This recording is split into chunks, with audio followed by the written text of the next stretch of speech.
Wanted to release my 2020 goals and tell the world what I'm wanting to achieve this year. I do it with my clients on a regular basis, but I thought I'd share them with the world today and put it out there. And one of the keys to setting a goal is telling someone, so I'm telling heaps of people.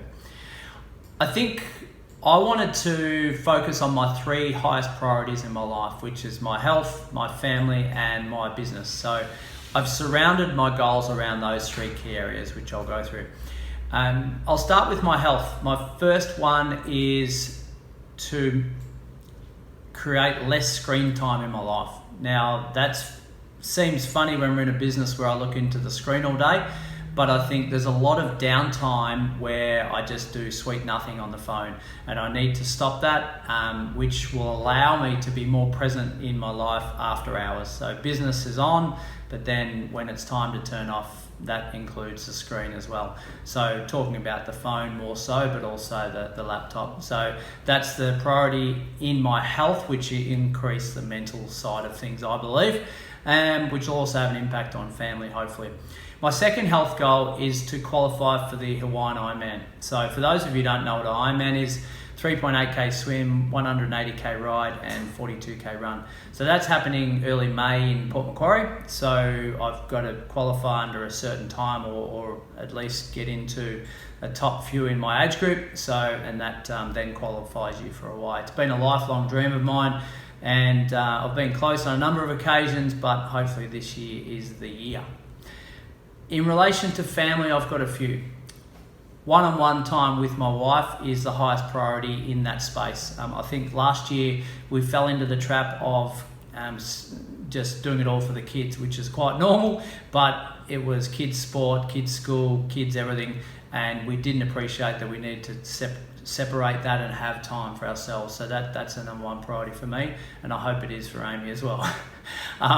We want to grow and expand the minds of my kids right now. What I mean by that is constantly allow them to shoot for their dreams and think outside of the square, and not to be put in a normal box that is the way that we go through life, right? I think it's too regimented.